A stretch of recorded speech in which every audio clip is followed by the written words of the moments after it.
ఆవిడ పుస్తకం చదివే. పైన ఉన్నది అమృత్ శ్రీనివాసన్ అనే ఆవిడ మన సంప్రదాయం గురించి చాలా బాగా రాసిన ఆవిడ. వీళ్ళందరూ మన ఇంటి పేరు వాడుతూ రాసినవారు. సాస్కియా మ్యామ్ ఇప్పటిదాకా నాకు చాలా సపోర్ట్ ఇస్తూ ఉంటారు.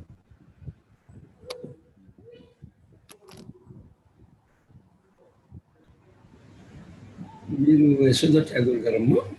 నేను యశోద. మీరు ఎప్పుడు చూడలేదు? మీరు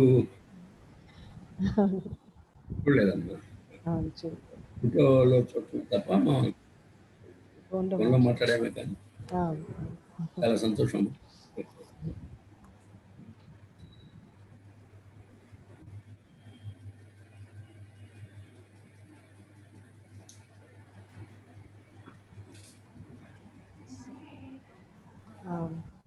Kumar is my brother.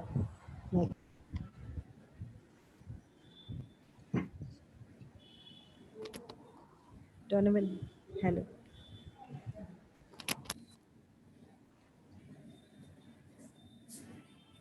That's Neeli. Neeli is my niece.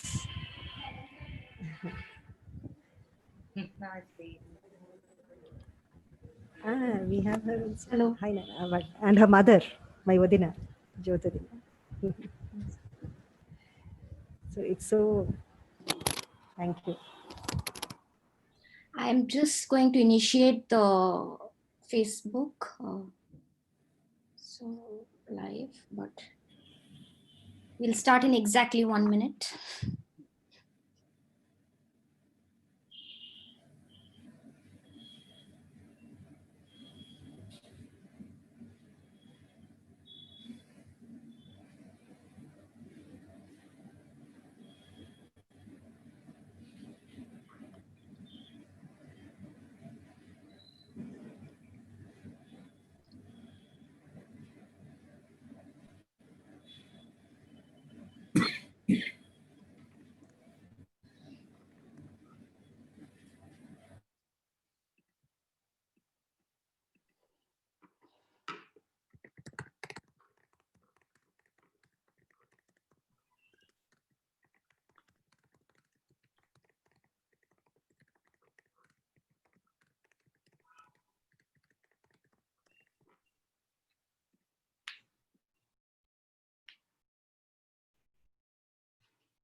Hello everyone, good evening, good afternoon, and welcome to the third session of our Scholar Series. For those of you joining us here for the first time, I'd like to just give you a brief introduction to Recognizing Dance. Recognizing Dance is an online platform started by Mahalakshmi and myself in September this year. We started this platform to open up a safe space for dialogue about dance history as well as contemporary issues concerning dance. Though Recognizing Dance is a recent platform, Maha and I have been engaged in trying to understand the issues surrounding dance history, Devadasi heritage, and issues that plague dance today for over a decade. And recently, mainly due to the pandemic, and also because recently we both became friends and found this common interest, we found the opportunity to create this platform to address some of these issues and to create a space where we can have interaction and conversation about some of these issues. Our events happen mainly on Zoom, actually exclusively on Zoom, and are live streamed on Facebook. And they are designed to be interactive, where we encourage all the viewers to interact and converse directly with the speakers to maximize dialogue and discussion. So please engage freely today during this event. So this edition is called this series is called the Scholar Series, where we invite scholars. We have had so far we've had Dr. Saskia Kirstenboom, who is with us today. And we've also had Dr. Amrit Srinivasan, who is also with us today. And Dr. Yashoda is our third speaker in this series. Apart from Scholar Series, we also do other events. One of our recent ones is called Discouraged, where we discuss issues and factors that cause discouragement. Why certain factors discourage dancers from taking up dance as a profession, or discourage people from dancing or performing. So this is aimed at the current young generation of practitioners.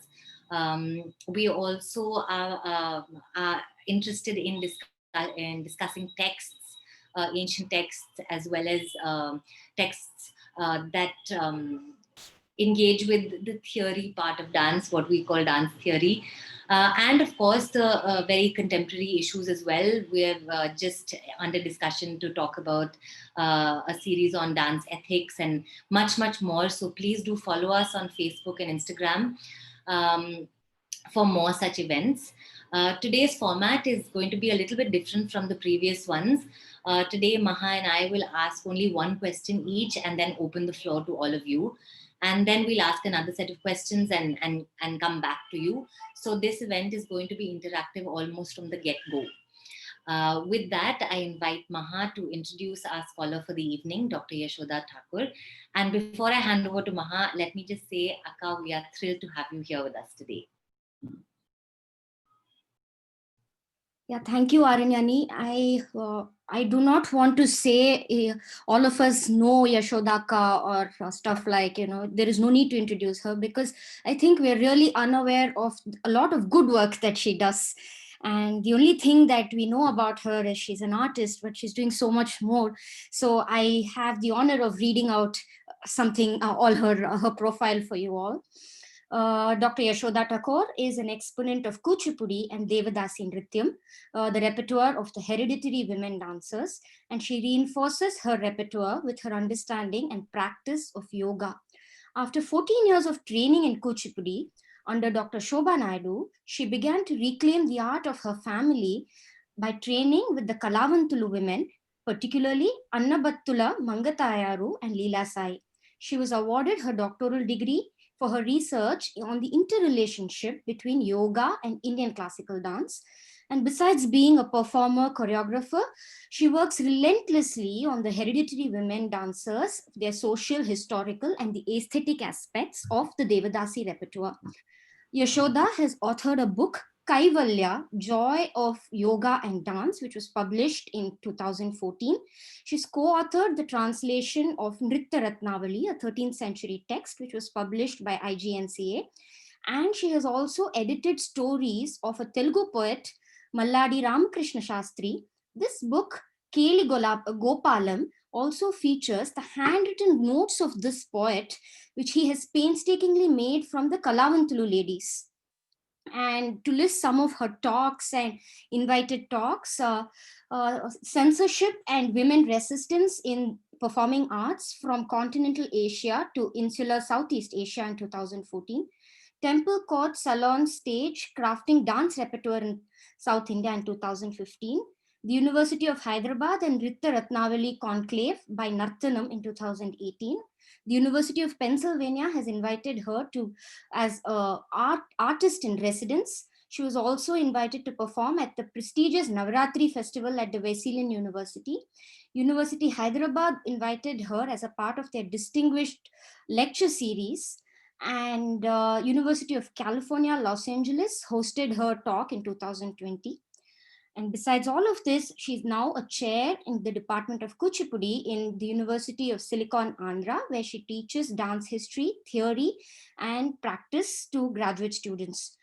She was conferred with the Bangalore Nagaratnama Award in 2017 by the Samskriti organization, Guntur, and the Ugadi Puraskaram by the government of Andhra Pradesh. It gives me a lot of pleasure today to welcome Yashodaka, but I also would like to thank all of you who are here today and who've been here for us for all our events, and all our previous speakers who are here today, and the members of Yashodaka's community and family. Thank you, and we welcome Yashodaka. Thank you, Maha. Before you ask me the question, I just want to acknowledge my father's presence here. Mr. Seshagiri Rao is right here. Daddy. Daddy, you know all of them. Dad. You know Saskia ma'am, to whom I talk for hours from your house. And Amrit Srinivasan ma'am is here. there is Donovan, Kumaranaya. Vaishnavi is another person from our family's daddy who's just discovering herself. Dasarikesa will get daddy, who we spoke to. And there are so many others. There are so many dancers here. Herambanathan Garu, we'll talk about them later. Yeah. Thank you, Maha. So, Akka, for the benefit of those who don't know, we really wanted to start with the basics. Can you tell us who the Kalavantula women are and a little bit about your gurus and your lineage and your family? And yeah, so start with who the Kalavantula women are. So we have these ladies, right, Maham? The ladies who were dedicated to the temple initially, but later the court and the temple existed together, right? The ladies who were dancing. The term Devadasi is used as an umbrella term. So if I say Devadasi, you will all know what I'm talking about. But the women who were dancers, singers by profession and in their family from the Telugu speaking areas are called Kalavantulu. So their mainstay and their profession was singing and dancing. The women also in Maharashtra are called Kalavans because the route it has taken is from Maharashtra to down south Tanjavur. In Tanjavur, the Kalavans, and you had the women going there. Telugu was the language, right, in Madras Presidency. And so you have this term Kalavantulu, which was taken up at a certain time when it had to be identified with the profession of the person. So essentially, Kalavantulu are the hereditary singer-dancers. About your gurus and lineage, Akka? About your gurus. So I started with Kuchipudi. When I started dancing at about 6.5, 7 or whatever, I didn't know anything about this. I just wanted to dance and my parents were kind enough, very nice to put me under Vempati Chinnasatyam Garu in the institute. Later, it was much later, post my teens, when I got to know about my background. And then when I embraced it, I was supported by my parents and I'm grateful to that. I kept searching, I kept wanting to know how I can learn this. So I asked Nataraj Ramakrishna Garu to teach me, and of course he wouldn't teach me because he said, you're from the community, so you don't learn this. You go get married and live a respectable life. But then it was Swapnaka, who was at that time, Swapna Sundari, who was at that time doing Vilasini Natyam, and she said it was the dance of the Kalavantulu. So I went to her. That was the only route for me. I went to her and I learned for quite some time, 7, 8 years, I learned from her. But then I needed to know more. I needed to, feel the organic feel was what I was looking for.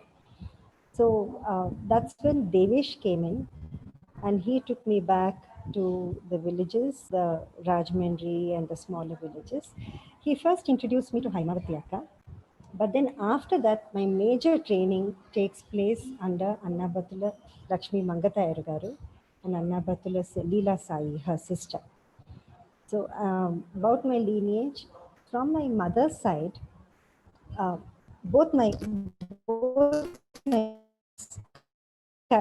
okay, this is like the Devdas story. This is a love story from their childhood. They grew up together. So my mother's mother, Amama, is the granddaughter. Her Nanama, her father's mother, and her sister were Madhuravani and Pichayama. Kotipalli, Madhuravani and Pichayama. They were the last singer dancers in the lineage.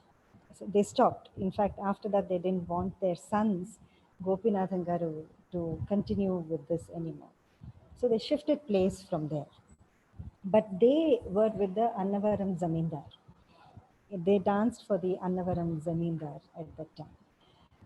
That's if you are looking at the artist side of it, from my mother's side, we have the singing, dancing. But if you're looking at the family side of it and the just the community side of it. I have my father's side, which is a whole bunch of very, very strong women. I'd like to talk about that at some time. Okay. Akka, I'll ask one question and then we'll open it to the viewers. We wanted to know if you could tell us a little bit about the differences or similarities between the Tamil and Telugu speaking Devidasi traditions. Aranyani, my whole thing is about inclusion, right? It's about all of us being together. Right. So, the whole of South India was Madras Presidency. So I don't want to talk about it as Tamil Nadu Devadasis and Andhra Devadasis. It doesn't, I don't think, it doesn't go well with me at least. But having said that, there will be a slight difference. You cannot, that's because of the area, the traditions and the flavor of each area seeps into the performance or the art form, right? So to that extent, there will be differences. But I just want to talk more about, even politically, when it came to Andhra Pradesh, we had a Muslim rule in Andhra Pradesh, right? And that's where it stopped. The Muslim rule didn't go to Tamil Nadu. We kind of insulated Tamil Nadu with this. So the disappearance of the temple women, and my seniors, please correct me, because after all, I've learned from books, and I'm so grateful to all the writing and the books that you have written. So the disappearance of temple art has happened earlier in Andhra Pradesh. While in Tamil Nadu, we have, like Saskia ma'am has learned from Ranganayakama, you have Muthukanammal, who says she's from the temple lineage still. It's difficult for us to find that lineage here in Andhra Pradesh because it was very, very, very long. But when it comes to repertoire, if we are talking about dance, the repertoire itself, when I went to Haimavati Akka or Mangata Amma, Mangata Garu, they taught me Shabdam Salam Darvos, which are danced on the Maratha king or the Nayak king in Tamil Nadu. Paripari Vidhamula is danced there. When it came to Tamil Nadu, they do Kshetriya Padams. They say the Telugu Kshetriya Padams, which are done by the Devadasis here, the Kalavantulu women. So if you're talking about exchange of repertoire, the same Varnams are done. Varnams which are based on Tanjavur Brihadishwara are done here in Andhra Pradesh. Palivela Kopeshwara, which is in Andhra Pradesh, is done down south in Tamil Nadu. So there was no problem there. But in execution, when it came to Varnam, for example, Varnam in Andhra Pradesh, by the Kalavantulu, is done in a sitting posture. They do just the first half of it. The second half, if they do it, they sing the swaram and do abhinaya for it. And Varnam is completely abhinaya based. And there is this concept of Mezuvani, which is very typical of the coastal Andhra women. And there is the Bhama Kalapam, the Kalapam theatrical aspect, which is very typical of the coastal Andhra region. So this is, you don't find this part down south. That's about it. Akka, you were also telling us about the Natuvangam. Yes. Yeah. So you don't have men doing Natvangam in the Kalavantulu. It's the down south, like you have the Pillais and the Natvanars and families. In Andhra, the leader was Nayakuralu, was always a woman. She did the Natvangam. Yeah. Okay, so would anyone like to ask a question at this point? Yeah, ask Yashodaka a question or comment on anything. Saskia Akka.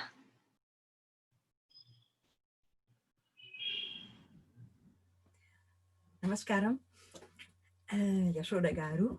I'm so happy to see you here.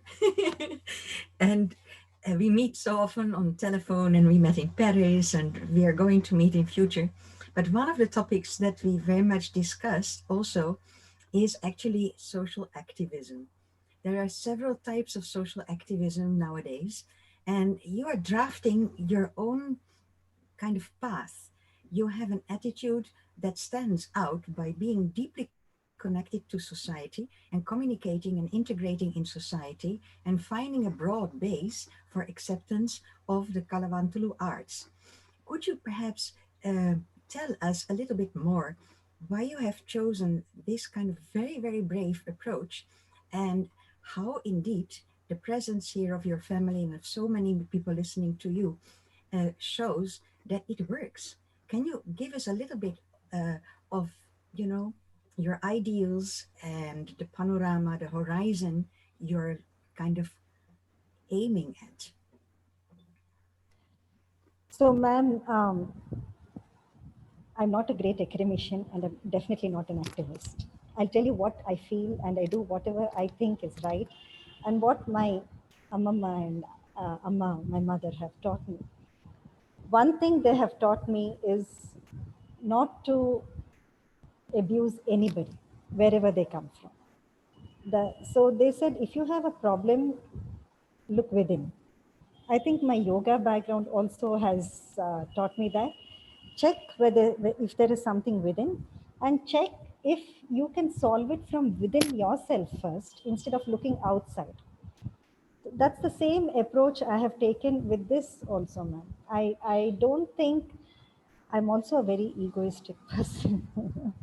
I don't give anybody the privilege to, you know, to make me angry, to anger me, or to make me shout at anybody or say it's because of you that I'm like this. No, it's like whatever I do.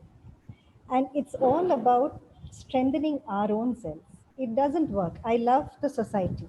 I love I love dancers. Basically, I like anybody who wants to take the dance. So I think dance belongs to everybody and they can dance. They should be dancing if they want to.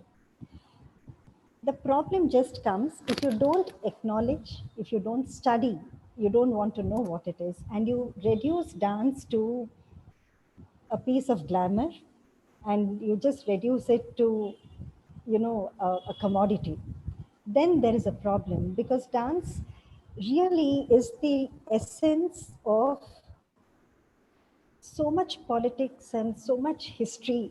As a dancer, you carry all that on yourself. I don't think anybody from any other profession has this onus on themselves that they're carrying a history, they're carrying a lineage, a politics about them, and they're communicating it. So when they do it, when they dance, when we say Pratapa Ramaswamy Nike Salam, I'm carrying the whole of the Maratha history on my body and I'm doing it there. So I just feel if dancers can study it like, study the world through dance, study their whole life through dance, then dance ceases to be a piece of glamour and it ceases to be something that's so connected to just the physicality of the body. And why I have chosen this is because I'm very connected to my family and my family loves me. I'm very grateful for that. I have no intention of hurting them at any point of time. This effort to bring them here on screen and asking them to listen to this is to tell them, Anaya, Babai, out there, actually, there are people who respect us. Don't look at just that side. I know what you've gone through. I know what they have been through. I know what my father and his parents and all of them have been through. I'm saying the world has changed. It is changing. And it is up to us to look at them and say, here we are. Our identity is not what has been rubbed on us. Our identity is our dance and music. And this is what I still keep telling them. If you remove dance and music from your lives, then the other things come up. So please keep singing and dancing. That is your identity. Then the other things just fade into oblivion. You know, it has been, there is a long history. Like you speak to Dasari Kesavulu garu, he has fought so much. He's an octogenarian probably. But he sends me his material, ma'am. This is a long answer, I'm sorry. But this probably covers a lot of questions. He sends me material. He's one man who tells me with so much emotion about his mother and his grandmother. And he sends me material where he says how he fought with the government, saying, you have taken off this whole fund for us, that whole avenue where we get our economy from. So how have you compensated us? There is no compensation except for the reservations. So then he talks about how women from other communities have taken the name of Kalavantu and started, sex work, which actually was a death blow to the people, the women of Kalavantulu. It tells us how he and a friend of his went to Vedapuram, our place, stood there and were going to immolate themselves. They were going to burn themselves, saying this has to stop. And there's that kind of protest. I understand this, but I'm saying today, if we have to not cringe when we hear the word Kalavantulu, or not feel uncomfortable when there is a conversation on caste going on, we have to put it out there and say, yes, we are Kalavantulu, we are artists. And teach our children music and dance. They can be software engineers, they can be doctors, they can be anything. Doesn't matter. Please sing and dance. Because, ma'am, for what it means for the people of this family to sing and dance is not a sabha program or a national festival or an international performance stage. No, for them it is their identity. That's what it means to them. So it is about their personality and giving them confidence and putting them out there and saying, yes, this is what we are. So the performance part of it is incidental. Learning it and doing it is what is more important for us. Akka, there's a question from Heram Banathan, sir. Yes, sir. Yes, sir. He asks you what you think about feeling born in this community. Oh, I'm so proud of it. Sir, I'll tell you, maybe you can translate, Maha. I'll tell you what happened. So when I was in my teens, and when you are born in this community, even before you, everybody else knows that you're born in this community. Around you, everybody knows, and they tell you that you're born in this community. So that's what happened to me. And I went back to my parents and I asked them, so mommy and daddy, they told me that, China, we are born in something called the Devadasi community. I was late teens, Kalavantulu is what we are called. We belong to the temple lineage. That's all. It's always that we cling to the temple thing. So we belong to the temple lineage. I said, then why are we not talking about it? This is fantastic. I was dancing Kuchipudi by then. So what else? I'm doing what I'm born into. Then they quickly stopped me and said, no, we don't talk about it because we have been stigmatized like this. But when I said I refuse to use another name as my family name, they were okay with it. They said, yes, you don't have to put it out there unnecessarily. Don't use it. This is a very important thing that daddy told me. He said, I don't want you to use it for your promotion of your career. No using the name or the community to promote yourself. And you don't have to lie. If the situation comes, you can say where you come from. So I'm very proud of it, sir. Akka, there is Srinivasan R who wants to ask. Can you unmute and ask Srinivasan? Yeah. Hi, Dr. Thakur. So I'm very happy to listen to you in this interview because I saw a previous interview of you on YouTube, and I was really angered on looking at that video where you weren't even allowed to talk. And one of my friends said that is probably the worst way to conduct, a talk or a debate or whatever. So I'm very happy that you're at least able to complete your sentences here. So thank you. I mean, I felt bad looking at that, so I can imagine how it could have been for you. So my question is, Dr. Thakur, like in Tamil Devadasi families, we see that the men in the family, like they engaged in certain roles, isn't it? Like Dr. Amrit Srinivasan even said that the Nadaswaram playing families were, separate from the dancing families, and men in the community played instruments like Nadaswaram here. So in Andhra, what did the men in the community do? And like, why didn't they take over the reins from the women, like how it has happened in a certain way in Tamil Nadu? Thank you. So this actually, most of the problem arises at that point, Srinivasan. Can I say Srinivasan? Yes, sure.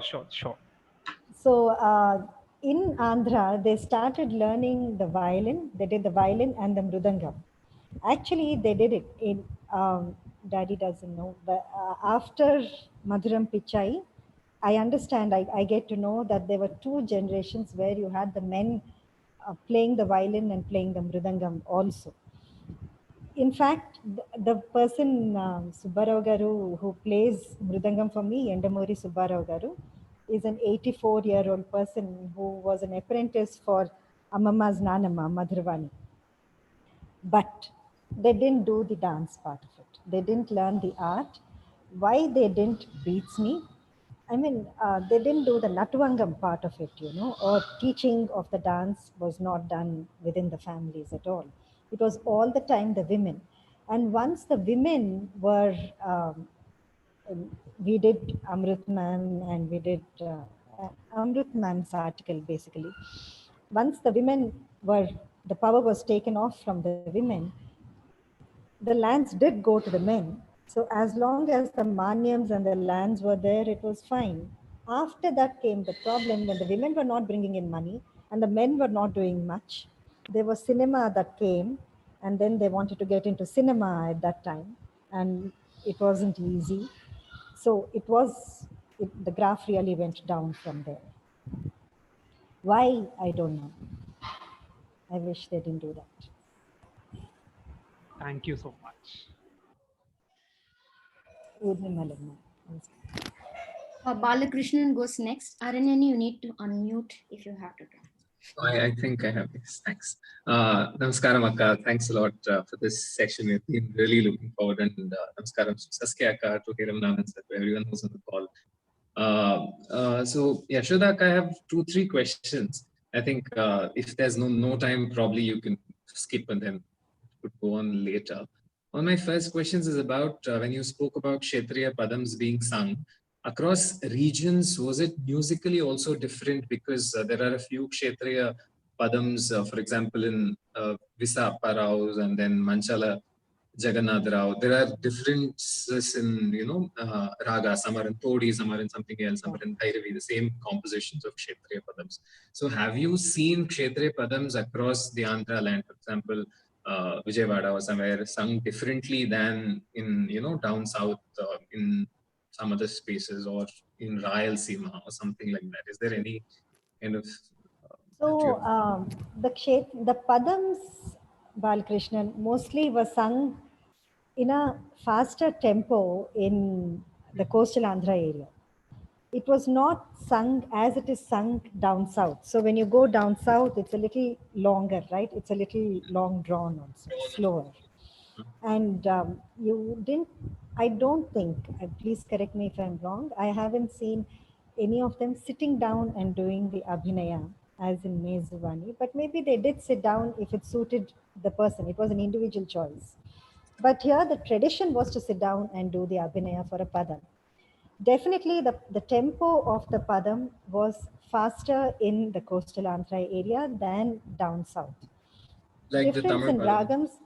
Yes, then the same, even if the same Padam is sung down south, it is sung slower. Huh. The ragam is the same. Generally, the ragam is the same. You must also understand the music that they used is not the same music as you see now, right? It's a whole different politics, the music politics again. Yeah. It's not the same way as it is, because what Amma says, Idi Sankarabharanam, Sankarabharanam is generally the same. She says, this is Valajilo idi నేర్చుకున్నాము. Then today's violinist comes and says, this is not Valaji. No. This sort of a thing happens because of the change also. So tempo wise, there was a difference, definitely. Because Tamil Padams also, yeah, Tamil Padams are also sung a little faster, for example, of Kanam Krishna and all, comparatively to Kshetriya Padams down south. So this I didn't know. there. Okay. I don't know anything Tamil, Balkrishna. That's very bad on my part. I should accept the Tirupavai. I will learn. I promise to learn time. So I have another 2 small questions. If there's no time, I can go later. One, okay, if no one stops me, I think that's... Oh, go ahead. Okay, great. So when I kind of communicate, when I talk to people or when I write, I always have this trepidation to use the term Devadasi, you know. For example, if I say Padams and Javalis that come to us from the Devadasi traditions, or should I use temple traditions or temple dancing traditions, temple dance music traditions? What is the term that one can use in a formal setting that is acceptable, that is respectable, that is not, you know, not wrong, not politically wrong? Because I'm always scared to use the term because I'm like, oh, is it wrong, or is there something on that? If you can help. So I'll just go talk about something else and come to this one, Krishna. Kesaval Gari permission to I will talk about Surya Balijasa. At one point of time, like they changed the name in Tamil Nadu to Ishai Velalar, there was a move in Andhra Pradesh also to change the name from Kalavantulu to Surya Balija, because the term Kalavantulu was so, it was, what should I say? It was used as a word of insult.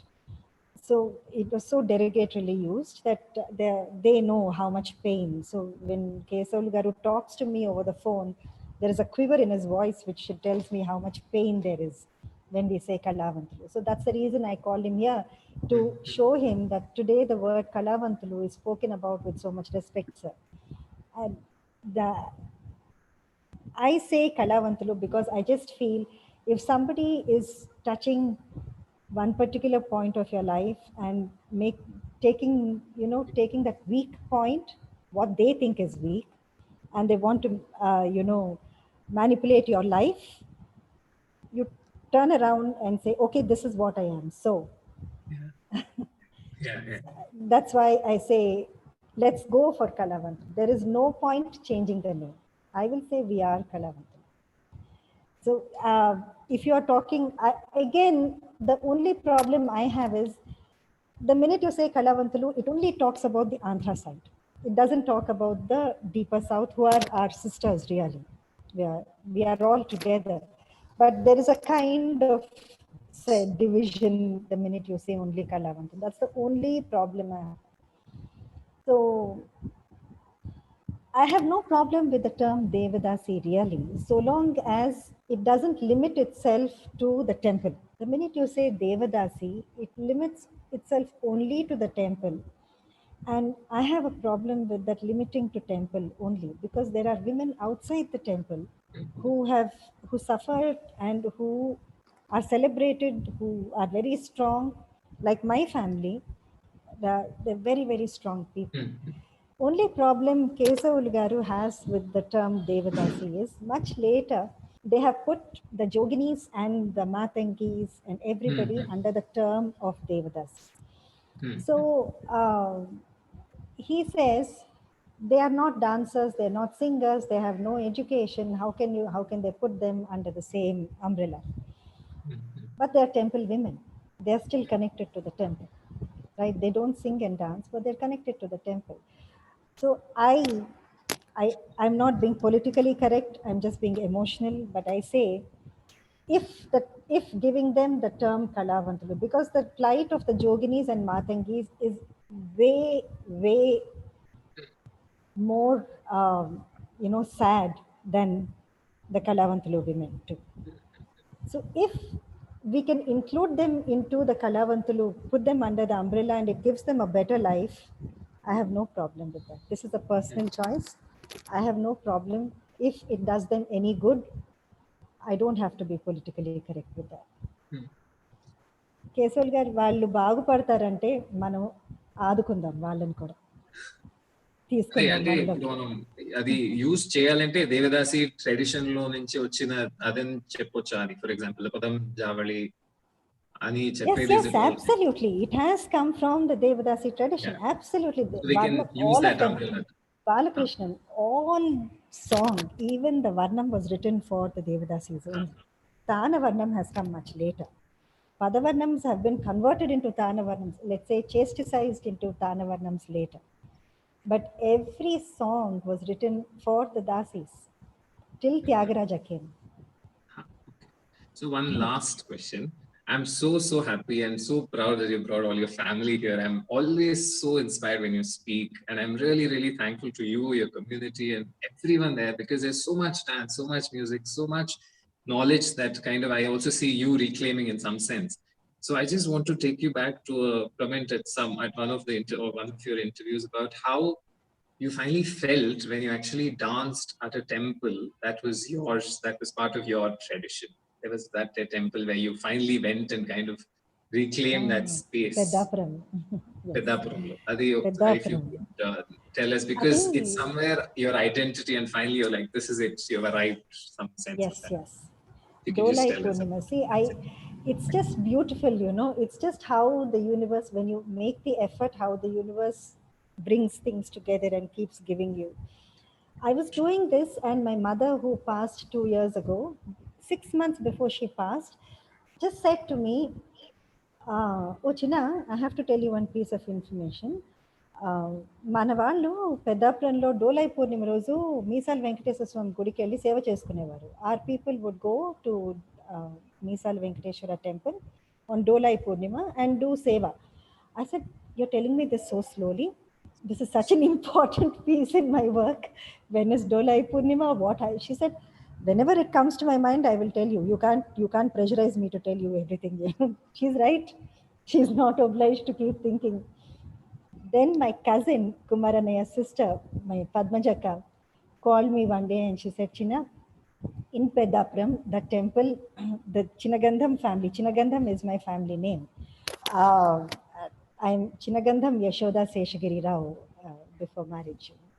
So the Chinagandham family goes on that particular day, which comes on January, and we do this. That day, the Kalavanthulu women particularly offer flowers, sing and dance, and they also lull the Lord to sleep on that particular day. So would you like to go? I said yes. And so quickly, this was just 3-4 days before the day, and quickly went there. Nothing much was happening really. It's not like there's a utsavam and lot of things were happening. It was a very small thing, but then I had to begin. So I went and I started doing it. It's just unfortunate that this time, 28 January, I must still go, you never know. But it was a very emotional situation for me, because not only because of the devotion part of it. Devotion is there. I've been dancing in one temple right from the age of 12 till today. Not 1 year have I missed that Andalinium where I danced. But this particular temple, going there and dancing, was not just about that Venkateshwara with moosh on, but it was about the whole family, all those women who had gone there. And the beauty was, my Babai, my uncle, and Babai is Jyoti Vadina, who's here, Neeli's mother, who's right here, was with me there, helping me dress up. All of them were there, and they have been doing it for so many years. They've been doing it quietly without talking to anybody. But there I go, boom, in full makeup and going and dancing Padam Annamacharya, and then there are people watching. They accepted it. They did it quietly for so long. Suddenly they accepted it. And so I'm so grateful. First to the universe, to those women who made it happen for me. I just feel they are giving it to me little by little. And for this family for embracing this. Thank you. That's it. Thanks. Lovely. All right. I do know that Saskia Akka wants to address this question about the Devadasi name, but Akka, if you can bear with me for 2 minutes, Lavanya has been waiting for a very long time to ask her question. So after Lavanya, please ask your question, and then Saskia Akka will come back to you if that's okay. I'm so sorry, but I think before Saskia Akka, there's one more person, this Bharatanatyam Guru from Chennai, Sashireka Akka. We'll have to go in that order. I'm so sorry. Yeah, Lavanya can go. Lavanya, are you there? Yeah. Hi. Namaskaram, Yashodaka. Is she breaking only for me or for everybody? Everyone. She's breaking. Questions. Am I audible? Hello, am I audible? Kind of. No, you're not. You're not audible, Lavanya. Can you type if it is?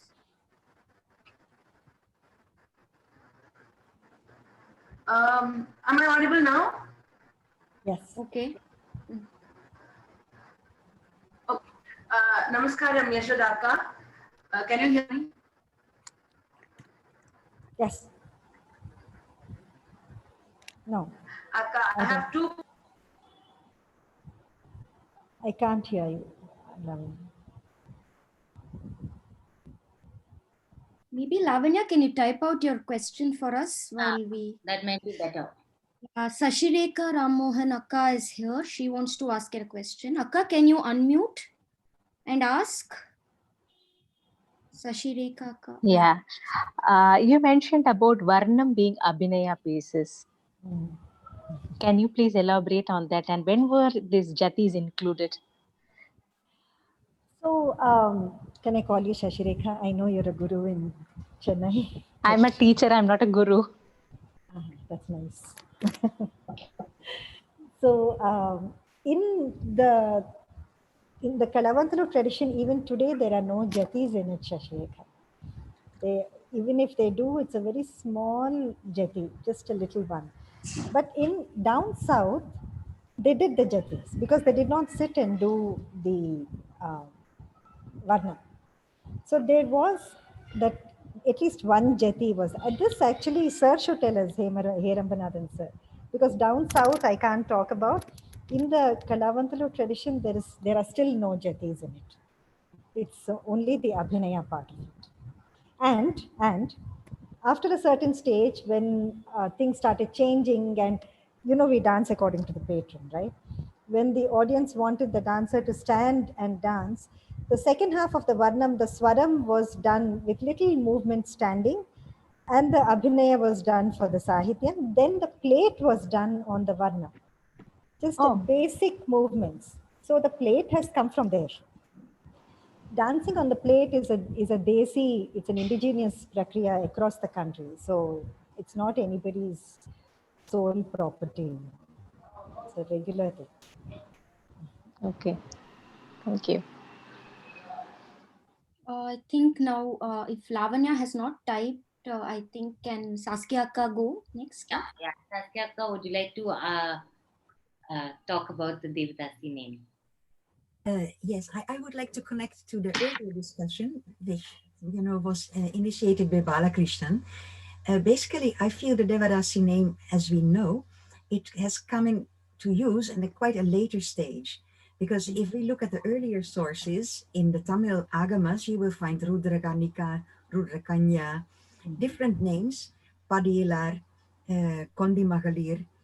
Basically, these are names that are connected with a function or a particular connection to a shrine. got a shrine for the goddess or a shrine for the Utsava Murti. But I think the same situation was in the Telugu area. A very important name was actually Bhogam. Now, actually, these names, they carry, of course, a contemporary, how should I say it, resonance, which may not be so pleasant. But if you look at the original setting, even Kalavantulu, it is a name for Saraswati. Kalavati, it is Saraswati. And if you look at the Tirutani temple ground, in the place where the Gurukals and the Devadasis lived, they were living one on the left side, the other on the right side. On the Devadasi side, there is a Saraswatishvara temple. So Murugan is called the Ishvara for Saraswati, Saraswatishvara. It's actually Murugan with Devasena and Valliamman, but it is called Saraswatishvara. So this whole idea of Devadasis, Kalavantulus being Saraswatis, or in southern India, the Bhogam, who is related to Bhoga Shakti, who is actually in the Garbhagriha of a Shaiva temple. What has remained, because this Devadasi term has gushed over, is entire variety of functions and names connected to functions. How do you relate to Bhogam or to Sani? These names which are very particular for the Telugu space, what do they resonate now? Very true, ma'am. So I know that the minute you said Bhogam, my family cringed. But the term Bhogam was used with a lot of respect, Anya, because Bhogam basically means giving pleasantness, whether it is with food or with just appearance or, just the company. It's not everybody's cup of tea to be pleasant also. Thank you so much for that, ma'am.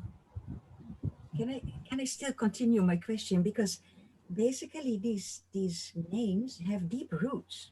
Yes. If you think that when Shiva descends into this kind of mortal world among mortals, he has actually 3 Shaktis. He is born as a Shivalinga from the Yoga Shakti. Then in the Garbhagriha, he has Bhoga Shakti. He cannot have his Ananda, his joy of life, of being here, without Bhoga Shakti. And outside, he has a Veera Shakti. It's Durga who protects the outside world. This immense respect has nothing remained of that, because basically it's a name of the goddess. It's not just a flimsy name. And it speaks about, in this world, of Bhukti. If you're not heading for Mukti, in this life we are concerned with Bhukti, and Bhoga Shakti is about to help you in that. Has nothing remained of that very high, respected and important stream that continues in temples, but obviously not in outside society. No memory of that at all? Let's bring it back. That memory. That is very important. That is good news. Thank you. Akka, there's a question from someone who's watching on Facebook. Did someone else want to say anything? Okay. Or can I? Okay. She asks, can Akka elaborate on the pace at which music is sung in today's music support versus the pace of delineation mentioned to her by her Kalavantulu gurus? What challenges did she face from going from Kuchipudi to this hereditary dancing form? Because Kuchipudi requires you to be more sprightly. And stylistically, in terms of performance, is there a difference in Shringaram of Kuchipudi and the Shringaram you see performed in your families? I'll forget to answer. And how all of this is informed by the pace of the music. Pace of the music, today's Kuchipudi music is like, it just goes so fast, I can't dance to it. It's just too fast. As it is, Kuchipudi is slightly faster. First of all, it's got the men who dance this and there is more energy, and then the background, the area where my student Sampriti who's researching on space, she's right here. If I say the space where they performed, then her feelers will go up. So it was completely different. The audience that they danced to was different. So the tempo and the speed is there. Now, the tempo of the women of the coastal Andhra area was something that's very comfortable with the body, that goes with the lyric and with the body. Basically because it's all Telugu and they were Telugu people, right? It wasn't a foreign language for them. So when they made the music, they made it in such a way that the meaning is not broken. The word is not, the alphabets of the word are not spaced too far from each other, because they knew it, just because, and they could just sing it in a way that the feel, whatever they felt, came across. What I'm trying to say is there were no hard and fast rules. It was not like in this Bani, that word Bani did not exist. They just did it. It was very, like I was telling Aranyani, there was no Coca-Cola production. It depended on how each person took it. It depended on how the bodies of each person took it. And there may have been a few younger ones who would have done the Swara Pallavi faster, then they would make it faster, but the Abhinaya would be at a more leisurely tempo. So that was one thing.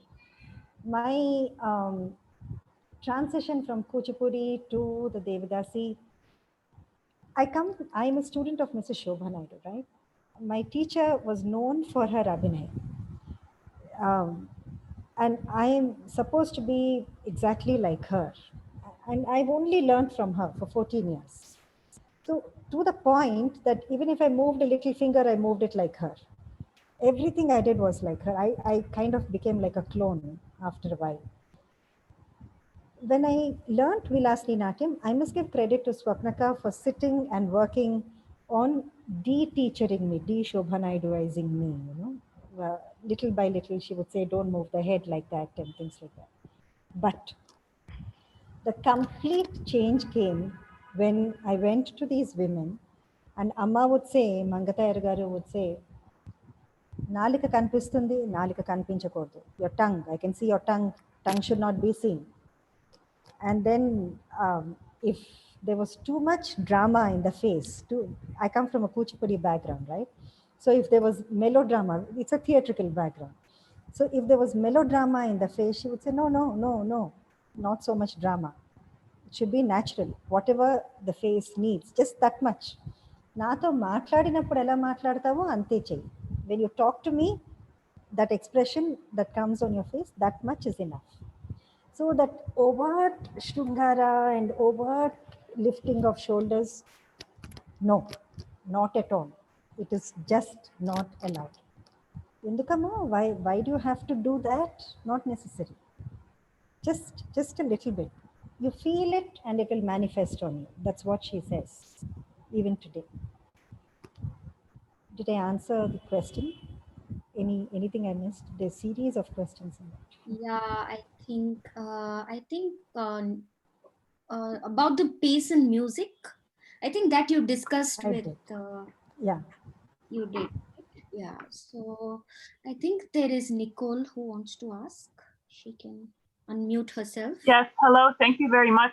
It's a very interesting discussion, and thank you, Yashoda Ji, for bringing out your culture so deeply.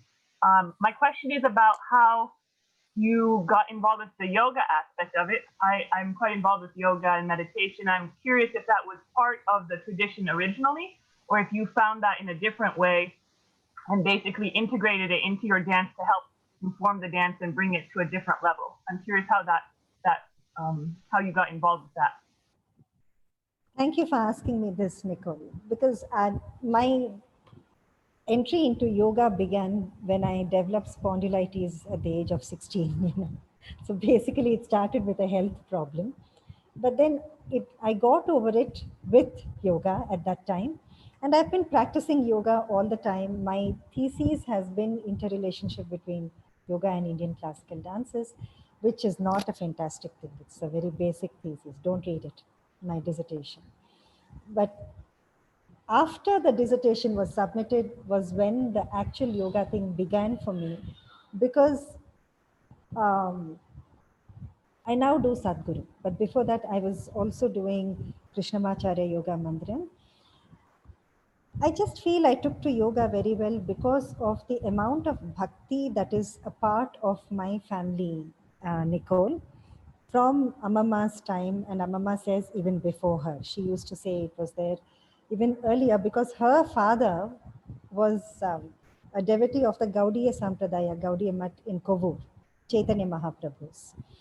So there is the Neo-Vaishnavism of Chaitanya Mahaprabhu. Like even today we do the Damodar Masam, we continue the whole thing. And my mother was a devotee of Ramanuja. So I have the Shankha Chakras, the mudras taken, Samasrayanam. Our whole family had taken the Samasrayanam earlier. So it's a very rich house where you have, it's all Krishna. It's all love in the house. It's all about inclusion. So whether it is from the Ramanuja Sampradaya or from Krishna, the Chaitanya Mahaprabhu, so there was always this attitude to seek. And I think when yoga came in, everything in life became so much more beautiful. If you're asking me how I got into yoga, the basic thing is because of health problem. But what has it done to me after with so much practice? I think it has made me very strong, and it has made me love the society and be happy with the society, see good things about people, good things about everything around me. I hope I answered your question, Nicole. Yes, that's very nice to hear that it was part of the tradition. I'm curious if you, in the terms of yoga you were bringing in, was it more the physical yoga asanas, or also all the different 8 limbs of yoga, including samadhi? Ashtanga yoga. Yeah, in fact, I don't do too much of the physical. Even my dissertation was not based on the asanas much, Nicole. I don't talk so much about it because it's very dangerous. I just feel the asanas have to be done under a teacher's supervision. So I talk more about the psychic part of it. I do the Patanjali Yoga Sutras.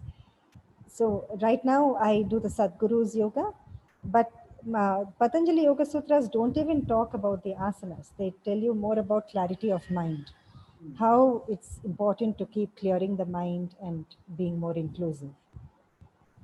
Yes, and I was also wondering, how do you notice the effect of that in the dance specifically? Does it help you to, my personal experience is that doing yoga allows me to take my dance to a more expanded level because you're connected to the environment, connected to society. And so when you do your dance, it has a larger range effect. I'm curious if you've had any experience in that regard as well. Absolutely, Nicole. Definitely it works on the physical level. That's the basic first advantage you have.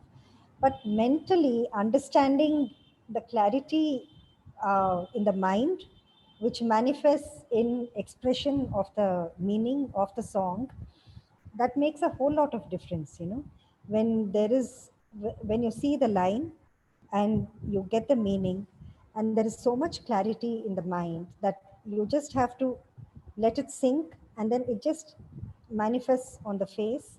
I give credit to yoga in this matter, and also life itself. Today dance field is not easy. Yoga has given me a lot of strength in that manner, in that direction. Thank you. Yeah. Okay, so Lavanya has managed to type out her question. She actually has 2 questions, Yashodaka. Actually, it's 3 questions, but the first question you've already answered about Kuchipuri's influence and Nritta and no jatis and all that. But she's also asking about what was the costume more towards Sadir or Vilasini Natyam? That's her question. So basically, her question is about the Kalavantulu costume. That's one question, and the second question is. I am a Brahmin by birth, and each time I hear the way Devdasis were pushed away from the forefront of the art and Brahminism took control, I feel mortified. I wish a balance could be struck in today's world where, to my knowledge, no artist will pull back another on the basis of caste. What is your take on this? have you ever experienced any negativity due to caste in the current day scenario? And also she ends with one compliment. You not only perform like your guru, you actually look a lot like her. Yes, I do. I do. I look like her totally. There were instances when I was getting off the train first and the organizers garlanded me first, thinking I was her. Okay. I forgot the question. Costume. Just a little bit from. What was the costume? The costume. Yeah. So, Lavanya, I'll tell you what I know, what Amma has told me about the costume. Definitely they didn't wear stitched costumes. Not until Balamma stitched it basically and wore the sari. That was the only amount of, that was the first stitched costume. At least that's what Amma had told me. So the way they draped it itself, first of all, Amma says, you only wear it short, not as short as we do it now with the pajama underneath. We know pajama is worn, but then it's just as short as the ankle, till the ankle length, the regular sari. The pallu is draped a little, you have that in Kalakshetra actually, where they drape the pallu in different beautiful ways. Now, there was the gochi, which the sari is pulled from between the legs and tucked and danced. That much is done. Now, they didn't stitch it. They didn't stitch it. I don't know why they didn't stitch it. Probably it was too complicated. But that's all I know. So, but when I dance, when I do padams and javalis and I do the mezwani part of it, she says you don't have to wear too much of a costume. Just tuck your sari and do it. Simple ga unchali. So that's all I do with that. But when I do Bhama Kalapam and Golla Kalapam, for Golla Kalapam, she says wear the complete gochi. Golla Kalapam because she's a milkmaid. So she asked me to wear it completely like a milkmaid. So I drape it. I haven't stitched it, probably I will have to, but I haven't. With Bhama Kalapam, I wear the simple stitched sari costume because it's very vigorous. There are too many jumps and sitting and standing. I don't want it to come off on stage. So that's the little bit which she said was allowed. That's all I know, but maybe Saskia ma'am can tell us a little bit about the costume. And sir, Herambanathan sir. Part of the question, Akka, can you address? Yeah, the second part of the question, which is, what is your take on, have you ever experienced any negativity due to caste in the current day scenario? And she says that she wishes that a balance could be struck in today's world where no artist is pulled back on the basis of caste. What is your take on this? So, on the basis of caste, could all of you please mute yourselves while Yashodaka is speaking? Thank you. So differentiation on the basis of caste, I will talk for myself because my father already worked and came, my parents, they come from really, really modest backgrounds. Okay? And then they came to a position, by the time I was born, Daddy was in APSRTC and he took the brunt of everything already and insulated me. I was very, very sheltered. You will not believe that I had an escort even in my 10th grade when I went to school and came back. There was a person who would escort me and bring me back. I was that sheltered. So I don't know, even if there was differentiation on the basis of caste, I think I didn't realize it. It happens, that you don't realize when it happens, or you subconsciously ignore it. You don't let it get at you. I think that worked for me. I can't say I have faced it, but maybe Daddy can talk about that. I do feel there has to be, today Urmimala ma'am was talking in a small talk where she said there has to be a space where everybody dances and lives together in friendship and camaraderie in the dance space, and not this whole system of one dancer being pitched against the other has to go. Why are we as dancers letting it happen to us? We as dancers should not let outside forces bring about this kind of animosity amongst us. Let's all do it together, accepting and giving. Yes, I agree that all of us should be dancing together. Yeah. Next, I think Differentiation on the basis of caste, there must have been. I think I can't remember because I chose not to remember them, Lavin. Yeah, I don't think I want to talk about that also. I think Srinivasan has a question Yeah, next. Dr. Thakur, I happened to witness a very beautiful film clip from the movie Muddu Bidda, very old clip. Chavali Antalone Tellavari. So I do after that. oh, you do. That's fantastic.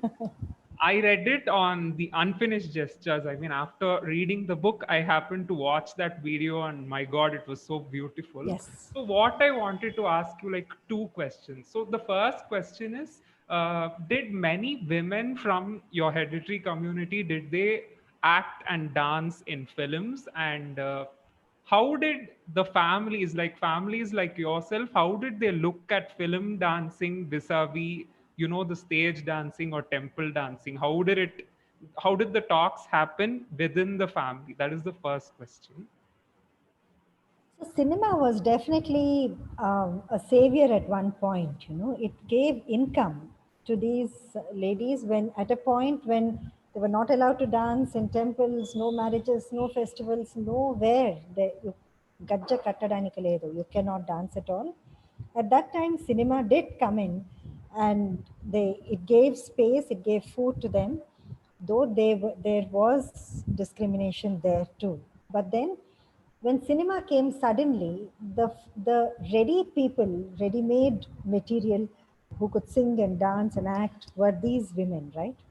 So it was a natural choice that initially cinema was full of Anjali Devis, S. Varalakshmi, G. Varalakshmi, and I'm only saying these names because they spoke, they did not hide their caste, but there are a whole lot of women who wouldn't talk about their community, and so I will not mention their names. Yes, there were so many of them who are from these families. How is it spoken about? Well, my mother was offered a film role. She didn't take it up for whatever reason. She didn't take it up. In fact, she was offered, Daddy, after marriage, before marriage. Whatever. I'm sure Daddy didn't have it. So, but I was offered roles in films, but I didn't take it up either because definitely there is that సినిమాలో చేస్తే ఇంకేమీ చేయలేము. If you act in movies, you can't do anything else. You can't come back to dancing and keep dancing. I had one problem that if you act in one movie, even if you're dancing for 50 years and you only act in one movie, your identity becomes that movie and not your dancing. So Exactly. I didn't want that. That's why I didn't take it up. In our family, we are all very fond of movies. Yeah, I'm the wife of a film director, so we are all very fond of movies. And I have great respect for film actresses. And I just have another question. With respect to even that song, that Javali, which was danced, the choreography for it, how much was actually like the choreography was taken from the dance of the women? Like, did they choreograph the songs or did someone else do it? And how much, like, if you watch the song Antalone Tellavare, like, how much can you correlate that film song, I mean that video, with what you learned from your gurus? And I just like to know about that. So that whole scene, Srinivas, all of them were from the Kalavantalu family, including the musicians at the site. All of them, right? Even the women behind, the women who do the expression and support, they're all from the family. And yes, at that point of time, at the time when Javalis were being completely turned towards British to please the colonial rule, you know, the tempo was faster. Yes, the movements were also like that. It is in the course of history, that is one point in history. Thank you. In that same, sorry, I'm jumping the gun, but I just wanted to, Yashodaka, if you could comment on the same Antalone Tellavari, you also see this male Mridangam player who comes in. So, do you want to? So that was always so. When we spoke about the Mridanga plays, I wanted to ask about the specific person there. So, was that also by then? Was it there, or was it a relic of the past, or No. It was there. The Mridangam was there. Yeah. So he was Absolutely. doing Jati and Nattuangam in between all of that in Antalone. All That was there yes. in 1950s. Yes, it was there very much. Okay. Thanks. Namaskaram, ma'am. My name is Davina. I'm from the United States. I'm also a dancer. I first wanted to thank you so much for sharing your art with us, your family history, your journey with us, and for continuing to dance with so much strength and grace in the way that you carry yourself and your outlook. It's really inspiring to see that. And I just wanted to share a little bit of my thoughts about art in general, that, you know, we have so many reasons why we dance. And one of the ones which I deeply appreciate in myself and others is sharing our personal story, our personal experience, and or that of our community, our family background. And so I just wanted to thank you so much for sharing your personal truth with us. Thank you, Davina. And my question is just about where you are today in your journey, like a little bit about your lifestyle and the incorporation of your dance and your art, how it integrates with your overall life. And if you set any goals, or if you don't keep goals, you just kind of carry on and enjoy day by day. So I don't keep goals. I don't think I do, Davina. Never thought of it that way. But then I do have few wishes. Like, you know, I do want to see dancers, girls and boys from the family come back. That is one thing I want to see before I die.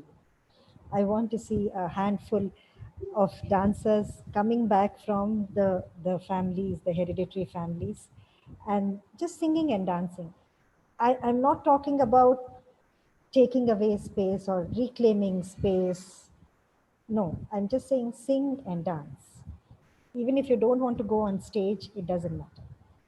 Begin to sing and dance. It makes a difference, because I just feel the energies that are dormant in the body will just begin to rise. Vaishnavi should tell us if it's happening to her. They'll just begin to rise when you sing and dance, because they're all there. They're all within you. They're just dormant. So bring it up, and then you get your identity, your sense of identity. I just say, even if you are a CEO of the company and there is one particular space where you are uncomfortable with, you are still hiding from that area of your life, right? You are still moving away from that area. I say, why? Just go, get into it. Yeah. Vaishnavi is my cousin again from Tamil Nadu, who has just begun to learn dance from Aranyani because she found out her background. She said, if this is where I come from, I need to learn it. So, very nice. Thank you, ma'am. Just Avanti to Akka, namaskar. Akka, just to add to actually what Davina was saying, is that we wanted to ask you, Maha and I wanted to ask you about what you have done to bring the dance form back to the community, and basically that how did that happen, and what did you do, and what are you doing now? So, bringing the dance back to the community is an ongoing process, Aranyani. So I am waiting for my nieces to come and learn. And one niece of mine, a little girl, with my brother's consent, has begun just 10 days ago. So I'm hoping to see her flower into a dancer. So this is a very, very, very difficult thing. But I know a few of my nieces are dancing in America. So I'm happy. I haven't seen them dance, I think one of the fathers is here with us. So I'm happy that they've begun to dance. For the women, what can I do for them? There is so much that has to be done with them on a personal level, with a lot of love and inclusion. It's not like I'm doing a lot, it's not like social work, it's like personal work, where I'll tell you something. So when I went and stayed for 3 days with Puttima, and I would sing one particular song and say, Amma, I want you to teach me this song. And she says, no, I don't remember. I learned it so many years ago. And so she sings one line and she says, I can't remember. Then I walk along with her when she's watering the plants and just keep singing that one line. When she's cooking or doing something, just keep humming that line. And then she'll sing the second line in continuation to that. Slowly the second line comes to her. Then I say, okay, 2 lines are enough for me. Let's do the Abhinaya for this. So when she begins to do the Abhinaya for that, she remembers the third line. Then there is a kind of, confidence that's coming up in her. And then she says, నువ్వు మళ్ళీ ఒక నెల రోజుల తర్వాత రా, నేను నా పుస్తకాలన్నీ తీసి నీకు అన్నీ నేర్పిస్తాను. You come after 1 week, I'll take my books out and I'll teach you all these things. And she did it. So she took her books out and she taught whatever she could teach. It's not about taking the repertoire. How much of that do I perform? It's about the blood circulation that you see in her when she's taking out the books and she's going through it, and she says, Ma Guru Garu, Khachitam Talam ante. My Guru was so firm with Laya, Talam. I had to dance like this. I had to move like that. This is how she taught me. The whole memory of reliving it brings a kind, it has extended her life by another 5 years. And there's nothing I do for them. There's nothing I do for them. It's all going and spending time with them. That's all. And But it's not, you told us that when people ask you about learning this art form, you don't teach it. I don't teach it. I don't teach because they're there. The women are there. So when my Alekhya wants to learn it or somebody else wants to learn it, I say, go back to them. Alekhya does that. Alekhya goes to them, learns from them and comes back. And she's a Brahmin girl, by the way. And so she learns and she comes back and she dances it. She dances this. She's called to do Devadasi Nrityam. She's been asked, she's danced this Varnam, this Padam in 2 or 3 places. So I mean, I think, Akka, that's quite something that, you don't teach it because you would want them to learn directly from... Yes, directly, because I say I will facilitate it. So I bring Amma here. If the girl cannot go from here, I say I have a class, I have my room. I'll bring Amma here, you learn from her. So they learn from Amma. Yeah. I mean, that's such a far cry from what we were discussing privately, you, me and Maha, about how now we have situations where teachers are taking commission from their students to teach. Oh, no. It's so different what you're doing, where you're just like, I don't want to be the middleman, go directly and learn from the women of the community. They're there. They're all alive. They're there. Whoever is there, go and learn from them.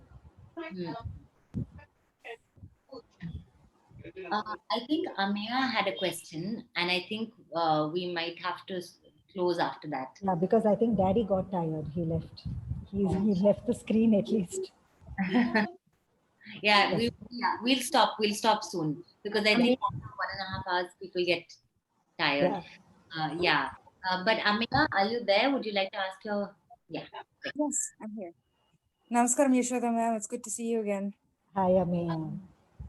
I can't here you are. Where's the baby? I want to see the baby. She's asleep. She's upstairs. Okay. Yeah. So the question I had is, obviously, in addition to the work that we've been hearing you talk about, you've also done the work translating the Nrityaratnavali and other texts and studying those.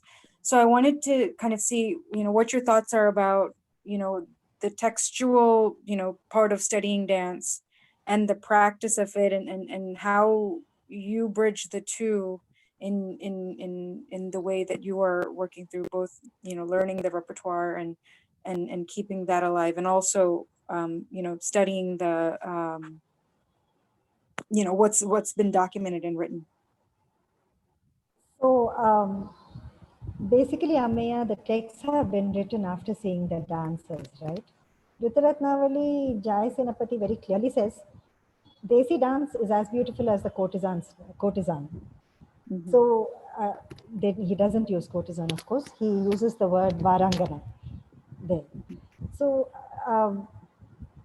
the texts have definitely contributed to my understanding of what existed as a dance there, but I will not connect that text to the dance that I'm learning from the women today.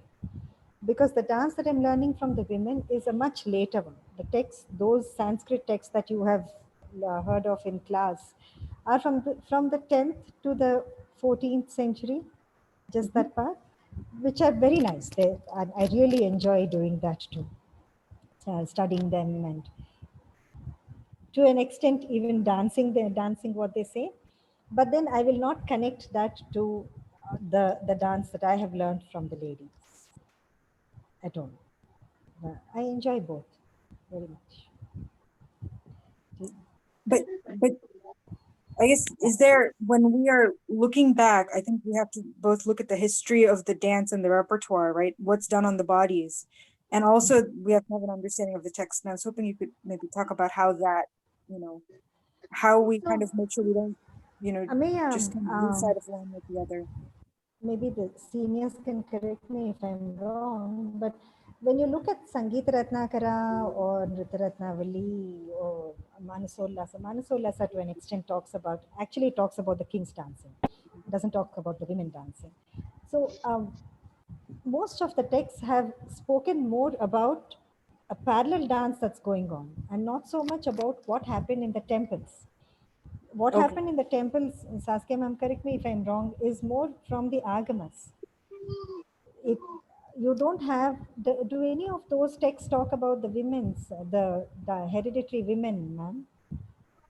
I haven't come across that. I don't think that. So yes, yeah. Okay. Actually, there's many references to the presence of women. They are called Rudraganikas, Rudrakanyas, even Mangalis, Rudratanayoshit. There are many names for them. And basically, in each of Sumangali, you will find the functions that they were actually allotted. And of course, for that, they had to go through Diksha. But there, like in Ranganaiki's case, I'm very moved by what you told about your teacher, who gradually started to remember. And the same happened in my case with Ranganaiki Amma. I first met her in 1977, and then she had stopped dancing for 30 years. But gradually, her memory came back, and by 82, 83, as you say, you know, this flow of blood and of enthusiasm and of reconnecting, it was full-fledged, and she started to write down what she remembered in her own, you know, an agenda, a year agenda in Telugu. Yes. And she gave me her grandmother's manuscript. And we should realize that these ladies, they were literate. And it's not only agamic functions that are in the manuscript of her grandmother. That means grandmother was born in 1870, but there's a lot of social songs which speak about marriages, ear-piercing ceremonies, name-giving ceremonies. They moved from the temple into society, and they were part of wedding parties. And these ladies, they wrote these songs down. So that is, you know, another textual study. Yes. How many feminine manuscripts are there still with Devadasi ladies, with Kalavantulu ladies, with Bogam ladies, Rani ladies? Right. There is, I think, a fantastic project, because there you can see the connectedness of the temple women to society, not only to the agamas, but social functions to sanskaras. Yes. So these, absolutely, ma'am. These samskaras are not spoken about in any of the texts that we have done in class. I mean, those texts are more about the Desi dances, the indigenous dances. So they don't connect to the temple part of it. I think it's a parallel thing that was going on. Okay. But it's a parallel thing. But Devadasi is in a temple like Ranganayaki or her grandmother. They lived around the temple. They had Yes. the temple and lands, etc.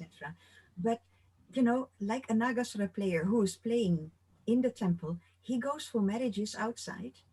He goes for a graha pravesha outside. I mean, the temple completely spilled over into society, and there was repertoire for that. And you find it in their own manuscripts. Right.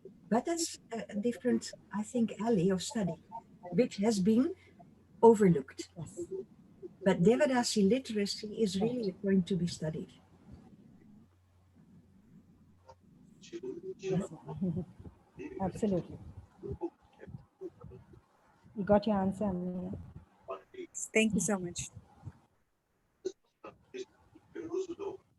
Yes, Shubha Kumar had a question.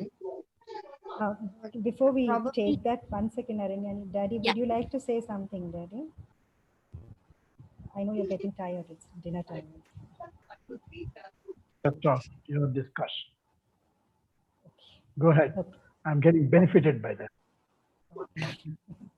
Sir Keshav గారు మీరు ఏమైనా చెప్తారంటే చెప్పచ్చండి, లేకపోతే continue చేయండి. మీ mic లేదు.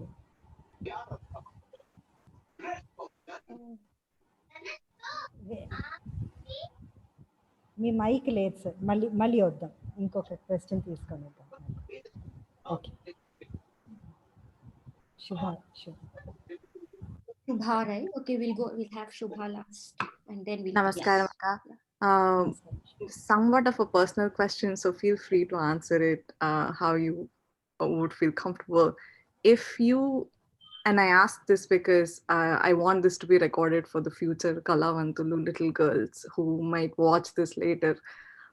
If you knew about your family background when you were growing up, would you have done anything differently or reprioritized your, quest for knowledge differently? But that's what happened to me, right, Shubha? I got to know when I was growing up, and I did do things differently. I did take it upon myself. I did call myself a Kalavantulu girl, and I did search for this art form. At that time, I didn't know the whole politics about it. I didn't know that the whole country was revolving around these women and their politics. Now the whole thing comes across to me. So in fact, I got to know when I was 17, to be precise with you. So that was when I was growing up. Maybe I can ask it differently. Would it have been helpful to know about it earlier than you did? Okay. So Shubha, I didn't find anybody, I didn't find women who were teaching this or who were from, my whole family was around me. But I come from a family which is like, how should I say to you? There is no music and dance in my immediate family around me. It's a very, I have my sisters and my brothers who are working like everybody else. They're in mainstream now. So if I spoke about music and dance, there's nothing they could have given me. So the quest was there. I didn't know where to look. Would I have okay, are you saying would I have not married and would I have been dedicated to just this kind of dance or something like that? No. I just wanted to know what shifted once you knew, and if there is an appropriate age you think where knowing about this will bring perspective, maybe earlier than 17, or when they are taught about their background, should more context be given? Because to you it happened a little more organically. Yes. So with them, Shubha, I'll tell you what I did with my son. So maybe that will give you a little perspective. My son is 20 now, but he was a little kid when I started doing Vilasini Natyam, knowing the politics of it. So I would take him to class and, very little toddler he was. Today, my son knows the whole politics of it. he knows where his mother comes from. He respects, he knows his tataya, my father, is his world. And he understands the complete politics of it, to the point that when he sees anything connected to Devadasis or anything connected to dance, even of the marginalized communities, he just says, Amma, this will interest you. Amma, we should be doing this when and I will become an engineer. He's in BITS Pilani, Hyderabad campus now. He said, I will earn a lot of money. And when you want to give any women, I will give you the money to give them. So for me, I just feel it has to be part of growing up, Shubha. So that will come when they're singing and dancing. This son of mine has a horrible voice. He doesn't sing or dance, but he writes. So that will come when the singing and dancing.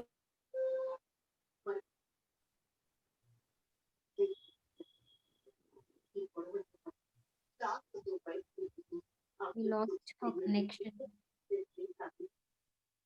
Oh dear.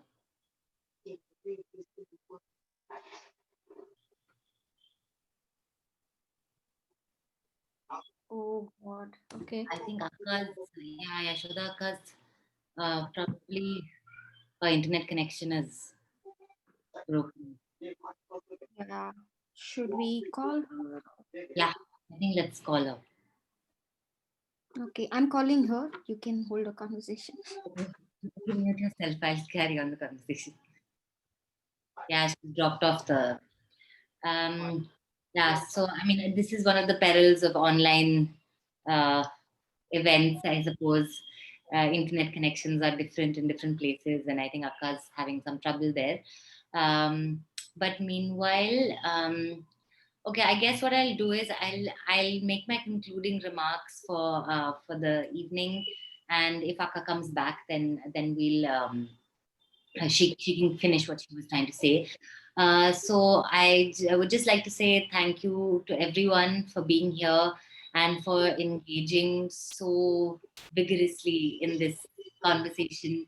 It was really, really nice actually to, I mean, Mahalakshmi and I both had a whole long list of questions, but it was so nice to hear all of your questions and to see that all of you were engaging with Yashoda Akka and with each other.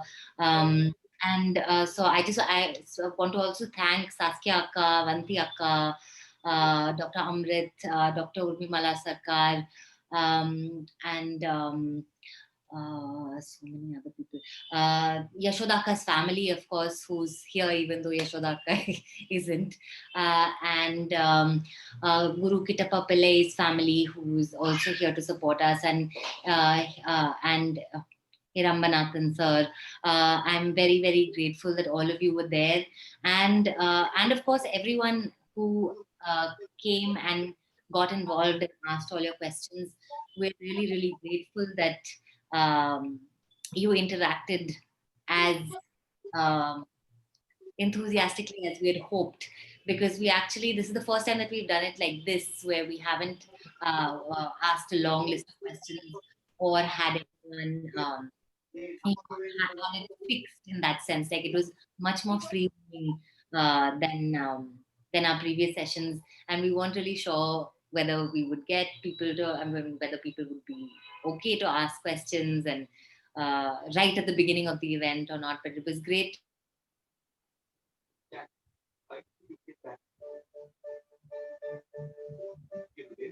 She's not, but she told me she's going to try and join. Now Aranyani's connection is one after the other. My laptop.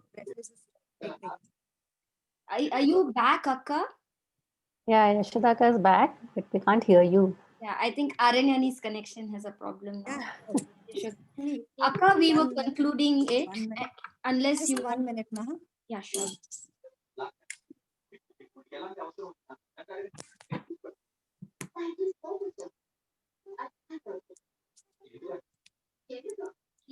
Yeah, we must really thank Hariharan Hirambanathan sir, because he came here and joined us in a very short notice. Yes. very, yeah, like I was telling him how proud we all are of their lineage. And Hariharan sir immediately joined. And for all the Bharatanatyam dancers here, I think their tradition is something we probably immediately connect to. I mean, of course, Yashodakas is still new and distant for us, honestly, Akka. So, yeah, Akka, do you want to complete answering Subha's question? Just Yeah, I was saying I can help if you want me to talk to. If you have any kids, I'll be happy, Shubha, if you know somebody, to talk about them, talk to them, you know, and creating that confidence. Thank you. Yeah. That helps a lot having someone from the community be a, I have a word, be an encouraging voice for others. You're such a big role model for everybody. So I just wanted to say it out loud. Thank you so much. Thank you, Shubha. I thought Avanti Akka had a message. Avanti Akka has a message. I think, oh my God, there are too many messages here.